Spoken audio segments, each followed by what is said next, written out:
തദ്ദേശ തെരഞ്ഞെടുപ്പിന്റെ വോട്ടെണ്ണൽ അവസാന ലാപ്പിലേക്ക് എത്തിയിരിക്കുകയാണ്. തദ്ദേശ വാർത്തകൾ തന്നെ നോക്കാം. തെക്കൻ കേരളത്തിൽ UDFന് നേട്ടം. കൊല്ലം കോർപ്പറേഷനും പത്തനംതിട്ട നഗരസഭയിലും ഭൂരിപക്ഷം നേടിയിരിക്കുകയാണ്. കൊല്ലം ജില്ലാ പഞ്ചായത്ത് LDFിൽ നിന്ന് തിരിച്ചുപിടിച്ചു. കൊല്ലം, തിരുവനന്തപുരം ജില്ലകളിൽ ഒപ്പത്തിനൊപ്പം എത്തിയിരിക്കുകയാണ്.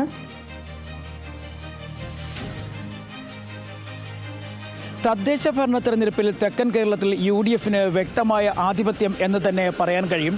തിരുവനന്തപുരം ജില്ലയിൽ ഏറ്റവും വലിയ നേട്ടം കൈവരിച്ചിരിക്കുന്നത് BJP ആണ്. തലസ്ഥാനം BJP കൈയടക്കിയിരിക്കുന്നു. പ്രത്യേകിച്ചും തലസ്ഥാനത്തെ കോർപ്പറേഷൻ, തിരുവനന്തപുരം കോർപ്പറേഷൻ്റെ ഭരണം ഇനി BJPയുടെ കയ്യിലാകും.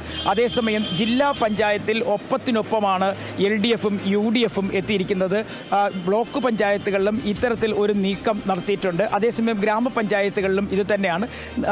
നഗരസഭകളിൽ മാത്രമാണ് LDFന് ചെറിയതെങ്കിലും പറയാൻ തരത്തിലുള്ള ഒരു നേട്ടം ഉള്ളത്.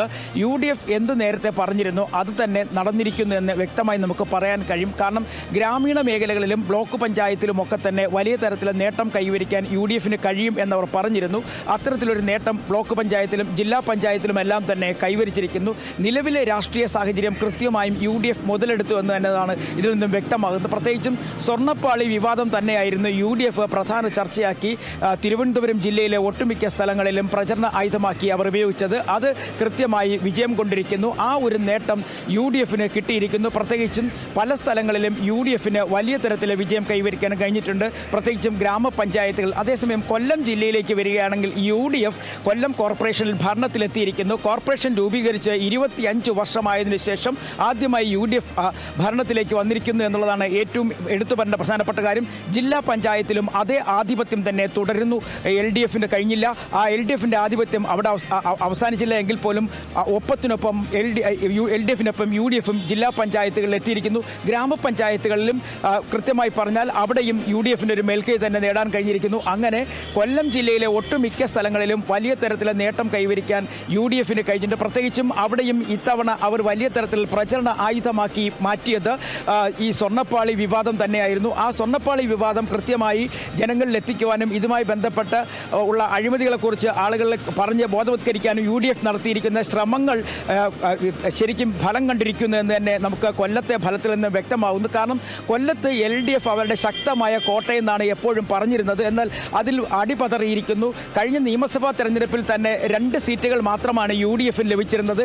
അതേസമയം പാർലമെന്റ് തെരഞ്ഞെടുപ്പിൽ UDF നേടിയെങ്കിൽ തന്നെയും പിന്നീട് തദ്ദേശഭരണ സ്ഥാപനങ്ങളിൽ അത് അട്ടിമറിക്കുവാൻ LDFന് കഴിയുമെന്നുള്ള പ്രതീക്ഷയുണ്ടായിരുന്നു. പക്ഷേ കോർപ്പറേഷനിൽ ഭരണരംഗത്തുണ്ടായ വലിയ തരത്തിലുള്ള വീഴ്ചകളും അഴിമതി ആരോപണങ്ങളും UDFന് പിന്തുണയായി. മാത്രവുമല്ല, LDF അവരുടെ മേയർ സ്ഥാനാർത്ഥികളായി കണക്കാക്കിയിരുന്ന 2 പേരും പരാജയപ്പെട്ടു.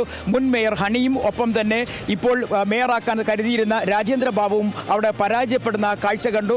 ഗ്രാമീണ മേഖലകളിൽ ഗ്രാമപഞ്ചായത്തുകളിലും വലിയ തരത്തിൽ നേട്ടം ഇത്തവണ UDF നേടിക്കഴിഞ്ഞിരിക്കുന്നു. എന്തായാലും ഇതെല്ലാം തന്നെ കൊല്ലത്ത് UDFന് വരുന്ന നിയമസഭാ തെരഞ്ഞെടുപ്പിൽ നേട്ടം കൊയ്യാൻ വഴിയൊരുക്കും എന്ന് വേണമെന്ന് നമുക്ക് പറയാൻ കഴിയും. അതേസമയം തെക്കൻ ജില്ലകളിൽ വലിയ തരത്തിലെ നേട്ടം കൈവരിച്ചിരിക്കുന്നത് പത്തനംതിട്ടയിലാണ്. പത്തനംതിട്ട നഗരസഭ ഉൾപ്പെടെ ഉള്ള സ്ഥലങ്ങളിൽ UDF വിജയിച്ചിരിക്കുന്നു.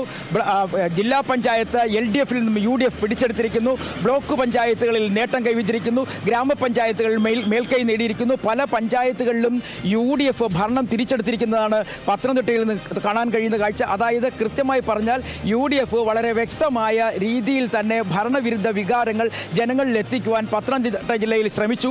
അതിന് നേട്ടം അവർ കൈവരിക്കുകയും ചെയ്തിരിക്കുന്നു. ഇനി ഈ തെക്കൻ ജില്ലകളിൽ വലിയ തരത്തിലുള്ള നേട്ടം കൈവരിച്ചിരിക്കുന്നത് കോൺഗ്രസിന് വലിയ തരത്തിലുള്ള പിന്തുണയാവും. പ്രത്യേകിച്ചും വരാൻ പോകുന്ന നിയമസഭാ തെരഞ്ഞെടുപ്പിൽ കഴിഞ്ഞ പ്രാവശ്യമൊക്കെ തന്നെ തെക്കൻ ജില്ലകളിൽ നിന്നും കേവലം 3 നിയമസഭാ സീറ്റുകൾ മാത്രമാണ് കൊല്ലം, തിരുവനന്തപുരം, പത്തനംതിട്ട ജില്ലകളിൽ നിന്ന് കിട്ടിയത്. കൊല്ലത്ത് 2 സീറ്റും തിരുവനന്തപുരത്ത് 1 സീറ്റും പത്തനംതിട്ടയിൽ UDFന് സീറ്റുമില്ലായിരുന്നു. ഇങ്ങനെ നിൽക്കുന്ന ഒരു സാഹചര്യത്തിലാണ് ഇപ്പോൾ തദ്ദേശ ഭരണ സ്ഥാപനങ്ങളിലേക്കുള്ള തിരഞ്ഞെടുപ്പിൽ വലിയ തരത്തിലെ നേട്ടം കൊയ്തുകൊണ്ട് അടുത്ത നിയമസഭാ തെരഞ്ഞെടുപ്പിന് വേണ്ടി UDF തയ്യാറെടുക്കുന്നത്.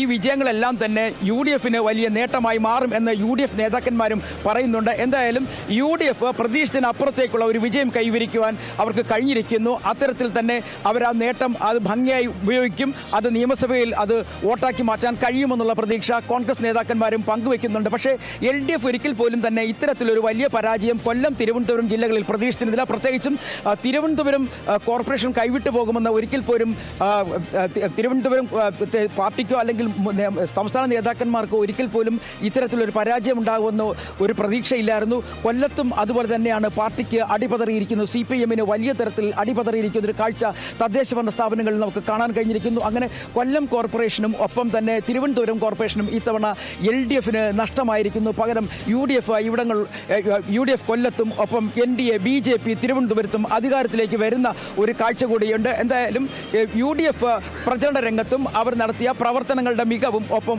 കൂട്ടായ പ്രവർത്തനം UDF-ന് വലിയ തരത്തിൽ നേട്ടമായി എന്ന് പറയാൻ കഴിയും. എന്തായാലും ഇനിയുള്ളത് 4 മാസങ്ങൾ മാത്രമാണ് സംസ്ഥാന സർക്കാരിന് മുന്നിലുള്ളത് നിയമസഭാ തെരഞ്ഞെടുപ്പിന്.